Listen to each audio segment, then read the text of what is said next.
Enseignants et élèves ont repris le chemin du lycée ce matin. Un blocus était annoncé, finalement l'ambiance est très calme. Les quelques personnes qui acceptent de nous répondre espèrent un retour à la normale. J'espère que ça va s'apaiser d'ici quelques jours, voire quelques semaines. Mais ouais, ça va être compliqué. Je me concentre plus sur mes cours, puisque c'est le bac cette année.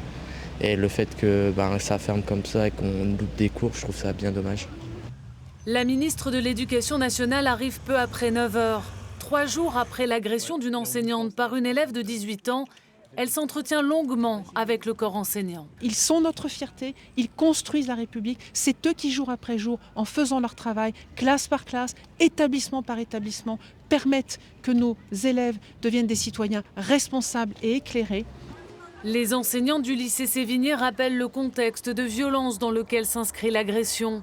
Dans un communiqué, ils évoquent 5 épisodes déjà depuis le début de l'année. De nombreuses dégradations successives de nos conditions de travail, réduction du nombre d'heures attribuées à notre établissement, postes de professeurs non pourvus depuis la rentrée, aucun infirmier et la liste est longue, nous empêchent de prévenir ces difficultés.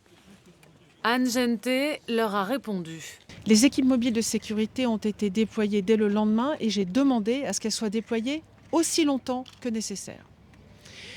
Il y a également un besoin de moyens humains supplémentaires et des assistants d'éducation seront déployés cette semaine et le poste d'infirmière scolaire sera pourvu lundi. Également, les équipes académiques Valeurs de la République qui viennent travailler auprès des élèves sont arrivées ce matin et travailleront auprès d'eux aussi longtemps que nécessaire, c'est ma demande. La ministre l'a assuré, d'autres mesures seront annoncées dans les prochains jours.